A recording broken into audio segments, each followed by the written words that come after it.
Hai, selamat datang di channel Hits Video, channel yang membahas alur cerita film seru dan terbaik.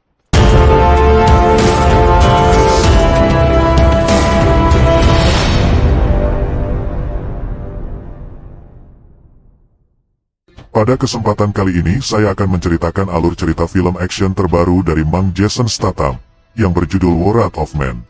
Mengisahkan kemarahan Mang Jason akibat anaknya dibunuh oleh para perampok sadis. Jadi mampukah Mang Jason membalaskan dendam? Langsung saja ke alur ceritanya. Di awal film kita diperlihatkan dengan dua petugas di perusahaan Portico yang sedang bertugas mengantarkan uang menggunakan mobil lapis baja. Di tengah perjalanan yang sepi, tiba-tiba terdapat salah satu mobil semen yang menghalangi jalan mereka. Para petugas pun tak curiga dan tetap santuy. Namun alangkah terkejutnya mereka setelah ditodong menggunakan senjata. Dan faktanya mereka ternyata sedang dirampok oleh sekelompok penjahat. Tanpa banyak bicara perampok tersebut mengambil semua uang yang ada di dalam mobil pengangkut. Tidak itu saja, para perampok juga membunuh dua petugas dan satu warga sipil yang sedang berada di sana. Scene berpindah ke beberapa bulan kemudian, di mana terdapat salah satu pria botak yang melamar pekerjaan di sebuah perusahaan Portico sebagai petugas pengantar uang. Untuk menggantikan dua petugas yang terbunuh beberapa bulan lalu. Dan dia bernama Patrick Hill, kita sebut saja namanya John. Sebelum menerima John, Terry yang merupakan pemimpin perusahaan tersebut menanyakan lagi apakah John benar-benar mantap untuk melamar, mengingat jika pekerjaan yang akan ia lamar sangatlah berbahaya dan mempertaruhkan nyawa. Namun sebagai gantinya, gaji yang akan John terima juga besar. John pun tak masalah, mengingat jika ia telah mempunyai pengalaman di bidang yang sama selama 11 tahun. Setelah itu John dipertemukan dengan salah satu karyawan di sana yang bernama Ballet. Ballet yang merupakan senior di sana, akan mengetes kemampuan John terlebih dahulu. Di sana Ballet mengatakan jika ia harus mendapatkan nilai minimal 70 agar bisa diterima bekerja di sana. Dan tes tersebut diantaranya, tes fisik, tes menembak dan tes mengemudi. Dan setelah semua tes dijalankan, akhirnya John dinyatakan lulus. Karena ia mendapatkan nilai standar dari perusahaan, yaitu pas 70. Setelah itu John dipertemukan dan diperkenalkan dengan para seniornya di sana. Bisa dilihat jika semua senior di sana menganggap remeh dan terlihat kurang bersahabat dengan John. Dan pada akhirnya John pun menjalankan tugas pertamanya dalam menjemput uang miliaran. Di sana ia ditemani dengan Ballet dan Dave. Di tengah perjalanan Dave mencoba mengintimidasi John tentang pekerjaan yang berbahaya ini. Namun John malah santuy dan tak takut sedikitpun. Dan pada akhirnya hari pertama John bekerja sangat lancar, tidak ada kendala.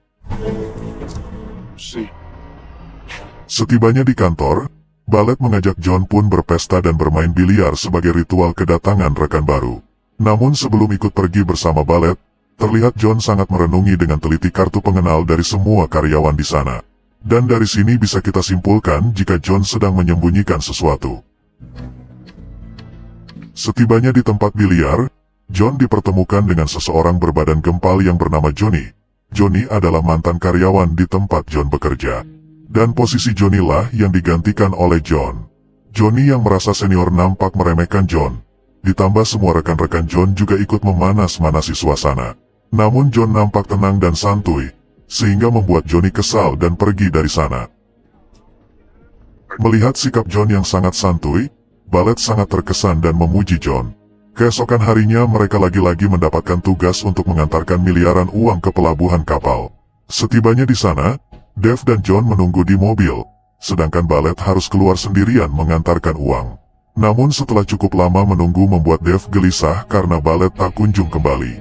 Dan benar saja, ternyata Ballet mendapatkan masalah.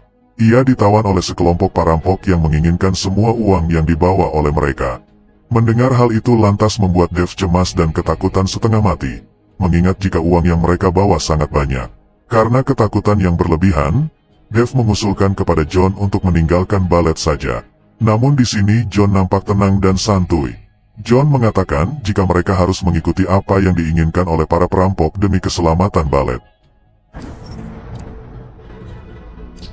Setibanya di tempat yang telah disepakati, para perampok langsung menyuruh John dan Dave untuk memindahkan semua uang dari mobil mereka. Namun di sini Dev sangat ketakutan apabila ia akan dibunuh oleh para perampok. Dan pada akhirnya di sini John menyuruh Dev untuk diam saja di kemudi, sedangkan ia sendiri yang akan memindahkan semua uang ke mobil perampok. Pada saat melemparkan uang, John dengan sengaja melempar uang ke arah lain, agar semua perampok keluar dari mobil mereka untuk mengambilnya. Dan setelah mereka keluar semua, dengan santuinya John menghabisi mereka semua tanpa ampun. Hingga tersisalah pemimpin mereka yang mencoba kabur dari sana. Namun dengan dinginnya John memburu dan menembaknya. Sebelum mengeksekusinya, John menanyakan apakah ia kenal dengan kelompok perampok yang membunuh 2 petugas dan 1 warga sipil beberapa bulan lalu. Pemimpin perampok pun mengatakan jika ia tak mengenali beliau. Dengan dinginnya John langsung mengirim orang tersebut ke akhirat. Ballet dan Dev yang melihat kemampuan John tersebut lantas sangat terkejut dan tercengang. Setelah insiden yang barusan menimpa mereka, John langsung diinterogasi oleh agen FBI untuk meminta keterangan lebih jelas. Mereka semua yang ada di kantor nampak terkejut dengan kemampuan John yang berhasil menghabisi semua perampok hanya dengan 1 kali tembakan. Padahal nilai yang didapat John hanya nilai standar, yaitu 70. John pun hanya diam saja. Agen FBI pun lanjut meminta keterangan lebih jelas dari John. Mereka menunjukkan sebuah rekaman perampokan beberapa bulan lalu yang menewaskan 2 petugas Portico dan 1 warga sipil. Di sana mereka menanyakan apakah perampokan yang dialami John tadi berhubungan dengan perampokan yang ada di video. John pun mengatakan jika mereka tidak ada sangkut pautnya. Atau lebih jelasnya mereka adalah 2 kelompok yang berbeda.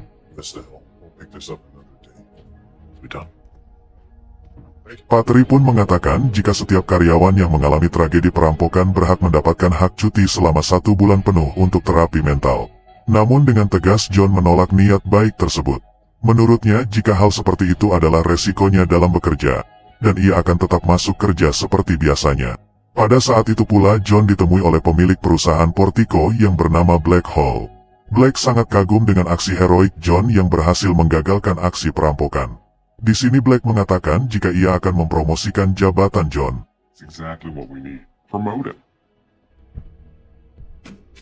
Keesokan harinya John yang baru tiba langsung diberi apresiasi oleh rekan kerjanya yang lain akibat aksi heroiknya kemarin. Scene melompat ke 3 bulan kemudian, di mana John dan Ballet mendapatkan tugas untuk mengantarkan uang seperti biasanya. Namun di tengah perjalanan tiba-tiba mereka dihadang dan disemprot piloks oleh sekelompok perampok. Para perampok pun menyuruh Ballet dan John untuk keluar dan memindahkan semua uang ke mobil mereka. Namun setelah John keluar dan menampakkan mukanya, semua perampok sangat ketakutan setengah mati. Lalu kabur dari sana tanpa mengambil uang yang mereka inginkan. Setibanya di kantor, semua rekan dan Patri nampak bertanya-tanya siapakah sebenarnya John ini. Mengapa para perampok sebelumnya sangat ketakutan, seakan telah mengenali John. Dan Patri pun sempat mengira jika John adalah psikopat berdarah dingin. Dan pada saat John hendak pulang, John digoda oleh rekan kerjanya yang bernama Dana. Terlihat jika Dana sangat menyukai John. Di sini Dana mengajak John untuk minum dan tidur di rumahnya. Dan setelah mereka selesai bermain kuda lumping, John langsung menyusuri setiap sisi rumah kediaman Dana. Setelah itu John langsung membangunkan Dana dari tidurnya. John yang menemukan bergepok-gepok uang, langsung menginterogasi Dana. John menanyakan dari mana Dana mendapatkan uang sebanyak itu. Karena takut dibunuh oleh John, akhirnya Dana mengakui jika ia mendapatkannya dari mencuri barang bukti perampokan di tempat mereka bekerja. John pun menanyakan apakah Dana terlibat, atau paling tidak Dana mengetahui siapa saja orang di kantor yang bekerja sama dengan para kelompok perampok yang membunuh 2 petugas dan 1 warga sipil beberapa bulan lalu. Dana pun mengatakan jika ia sama sekali tak terlibat, dan ia juga tak mengetahui siapa saja orang dalam yang sekongkol dengan para perampok. Lalu scene melompat kembali ke 5 bulan yang lalu. Sebelum John bekerja di perusahaan Portico. Saat itu John hendak liburan dengan anak sematawayangnya yang bernama Doggy. Tidak pakai setel. Namun saat itu John mendapatkan telepon dari anak buahnya yang bernama Mike. Dari perbincangan itu terungkaplah fakta jika John adalah bos mafia yang paling berbahaya. John bersama anak buahnya menjalankan berbagai pekerjaan yang tidak halal. Di antaranya merampok mobil pengangkut uang perusahaan Portico. Saat itu Mike menghubungi John untuk meminta tolong darinya. Yang tidak lain adalah bosnya sendiri untuk turun tangan langsung sebentar mengawasi rute perjalanan mobil lapis baja yang menjadi target mereka. Karena saat itu semua anak buahnya berlokasi sangat jauh. Mike hanya membutuhkan informasi apakah mobil tersebut berbelok ke arah kanan atau kiri setelah melewati gerbang. Dan pada saat itu, John tidak keberatan turun tangan langsung membantu anak buahnya. Setibanya di lokasi, John kemudian turun meninggalkan anaknya sendiri di mobil untuk berpura-pura membeli makanan sembari mengawasi kemana mobil target mereka akan berbelok. Dan setelah cukup lama menunggu, akhirnya mobil pengangkut uang keluar dari gerbang. Dan John langsung mengabari para anak buahnya jika mobil target mereka berbelok ke kanan. Awalnya pada saat itu kelompok John yang akan merampok mobil tersebut, namun terdapat kelompok perampok lainnya yang mendahului. Doggy yang berada di dalam mobil nampak sangat ketakutan dan mencoba menghubungi John ayahnya. Namun apalah daya ia ketahuan terlebih dahulu, ia pun langsung disuruh untuk keluar dan tiarap di jalan. John yang hendak kembali ke mobil, nampak sangat terkejut melihat anaknya dalam bahaya. Dengan cepat John berlari untuk menolongnya. Namun apalah daya, John terlambat. Karena anaknya telah dieksekusi mati oleh salah satu perampok yang bernama Yan. Tidak itu saja, John yang mencoba menolong anaknya pun juga ikut diberondong peluru oleh Yan. Setelah itu Sin melompat ke 3 minggu kemudian setelah kejadian John ditembak. Pada saat itu ternyata John berhasil selamat, dan saat ini ia sedang dalam keadaan koma selama 3 minggu. Setelah John sadar dari komanya, ia sangat berduka dan tak bisa menerima kenyataan jika anak semata wayangnya harus mati di tangan perampok. Di sini istri John yang bernama Jen nampak sangat sedih dan ia pun menyalahkan John karena rencananya merampok uang membuat Doggy harus tewas. Termasuk juga dengan para anak buah John. Mereka ikut sedih bercampur takut, akibat mereka meminta John untuk turun langsung membuat Doggy menjadi korban. Namun di sini John tidak sama sekali menyalahkan mereka. John menyalahkan dirinya sendiri karena tak bisa melindungi anaknya. John yang sudah dendam kesumat pun menyuruh semua anak buahnya untuk mencari dan membunuh pelakunya. Hari demi hari John bersama anak buahnya memburu dan membunuhi para penjahat. Namun ia belum bisa menemukan pelaku pembunuh anaknya. Hingga akhirnya John mendapatkan satu petunjuk dari salah satu penjahat. Ia mengatakan jika orang yang John cari adalah Gassi bersaudara. Tanpa pikir panjang, John langsung mengerahkan semua anak buahnya untuk memburu Gassi. Tidak butuh waktu lama, akhirnya John berhasil menemukan Gassi bersaudara. Namun ternyata mereka tak sama sekali terlibat dengan kasus perampokan. Mereka hanya menjalankan bisnis pengenceritan saja. Dengan kejam dan tanpa ampun, John tetap membunuh Gassi bersaudara beserta para anak buahnya. Melihat kebengisan bosnya, membuat semua anak buah John ketakutan bukan main. Namun di sini Mike anak buah terdekat John menasehatinya. Ia berkata jika John tetap tidak terkontrol seperti ini maka bisnis mereka akan dalam bahaya. Bukan tanpa sebab, takutnya ada beberapa pihak yang tidak terima dengan pembantaian yang dilakukan oleh John. Hingga menyebabkan peperangan besar antar mafia.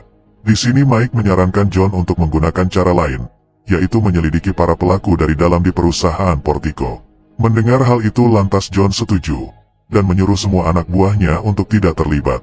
Karena ia sendiri yang akan turun tangan. Bermodalkan identitas palsu akhirnya John berhasil diterima dan menyusup mencari tahu siapa orang dalam yang membantu perampokan sebelumnya. Setelah itu Sin flashback lagi ke sekelompok tentara bayaran yang sudah lama tidak beraksi. Akibatnya membuat mereka sangat bokeh dan butuh uang untuk masa depan mereka. Mereka pun memutuskan untuk melakukan aksi kriminal merampok rumah-rumah orang kaya.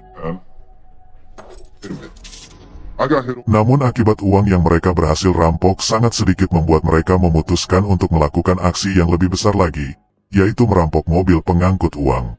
Bermodalkan dari uang merampok rumah, mereka pun membeli perlengkapan senjata untuk melakukan aksi pertama mereka merampok mobil pengangkut uang.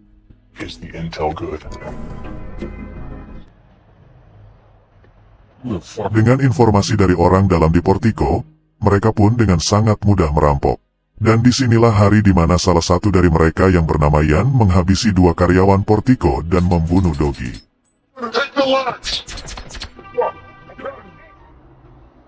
Sin kembali lagi ke masa sekarang, di mana mereka sudah kaya raya berkat berhasil merampok mobil pengangkut uang beberapa bulan yang lalu.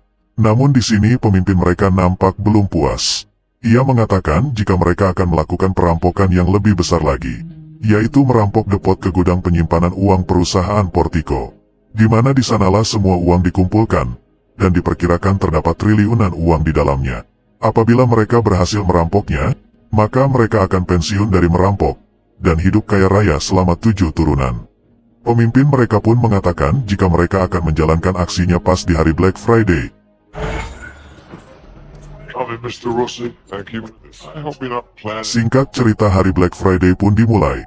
Di sini Pak Teri mewanti-wanti semua karyawannya untuk hati-hati dan meningkatkan kewaspadaan dalam mengantar uang ke tempat yang dituju dengan aman. Put the beers down, grab your gear and let's go.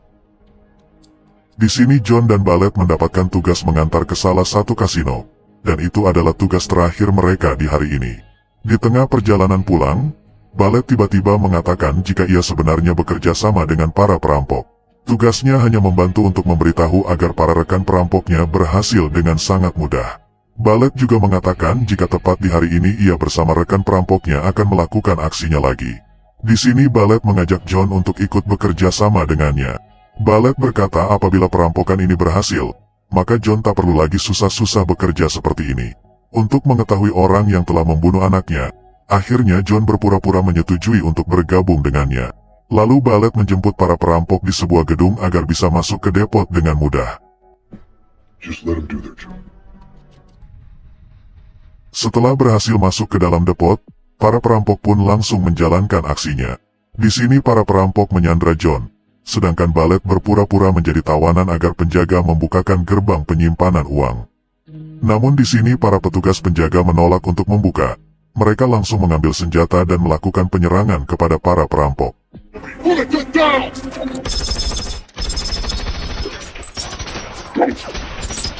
Akan tetapi di sini para perampok terlihat tidak terluka karena mereka memakai baju perlindungan full anti peluru. Akibatnya membuat semua penjaga yang menyerang mereka malah habis dibantai oleh para perampok. Dengan cepat para perampok mengambil dan memindahkan semua uang ke dalam mobil mereka. Sementara John sampai saat ini belum bisa berbuat apa-apa karena ia masih terikat. Sedangkan Dana bersama salah satu rekannya yang bersembunyi di dalam mobil berhasil menghubungi tim SWAT. Setelah itu mereka menyerang salah satu perampok. Melihat kelengahan itu dengan cepat John menghajar lalu membunuhnya. Kemudian John melepaskan Pak Teri dari ikatan. Melihat baju dan helm pelindung, dengan cepat John menggunakannya lalu menyerang salah satu perampok. Setelah itu John memasukkan salah satu HP-nya ke dalam tas uang. Dengan harapan apabila para perampok berhasil lolos, maka ia akan dengan sangat mudah melacak mereka. Setelah itu John melanjutkan menghabisi para perampok satu persatu dengan sangat mudah. Kembali lagi ke Ballet yang berpura-pura meminta senjata kepada Dana agar bisa membantu mereka menyerang para perampok. Namun setelah diberi senjata, Ballet langsung menembak mereka semua tanpa ampun.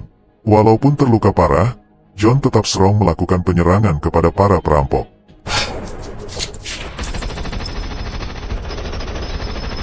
Namun lagi-lagi Ballet membunuh rekannya sendiri, yaitu Dave.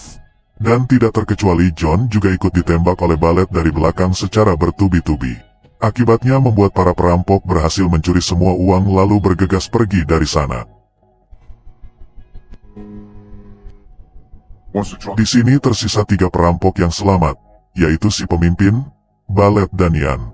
Tim SWAT yang telah tiba, langsung terlibat aksi kejar-kejaran dengan para perampok. Dengan cepat para perampok memasuki sebuah gedung yang telah mereka persiapkan sedari awal. Di dalam sana mereka dengan cepat memindahkan semua uang sebelum tim SWAT berhasil menerobos masuk. Melihat jika pemimpin mereka terluka parah, dengan kejian membunuhnya tanpa sepengetahuan Ballet. Strange things. Ballet bersama Ian pun dengan cepat membawa semua uang menggunakan motor MVP melalui jalur rel kereta api. Setibanya di mobil yang mereka siapkan, Ian dengan cepat membuka pagar untuk mereka bisa melewatinya. Melihat itu terlintas di benak Ballet untuk mengkhianati Ian.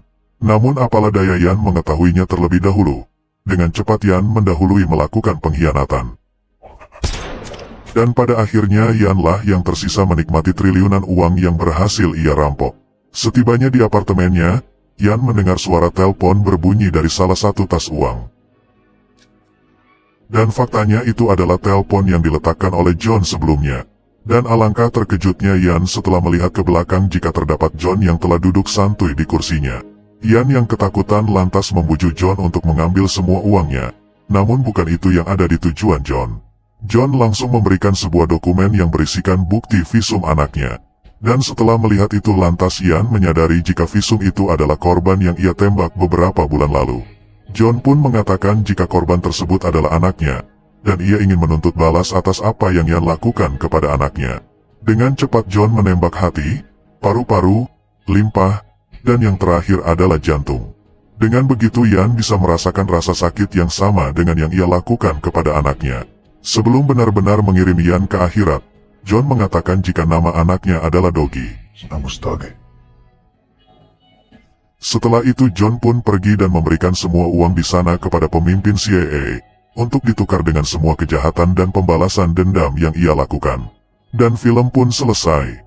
Subscribe bila bermanfaat, like bila kamu suka, share agar menjadi amal jariah. Jangan lupa nonton film-film seru dan menarik lainnya. Terima kasih telah menonton dan sampai jumpa lagi.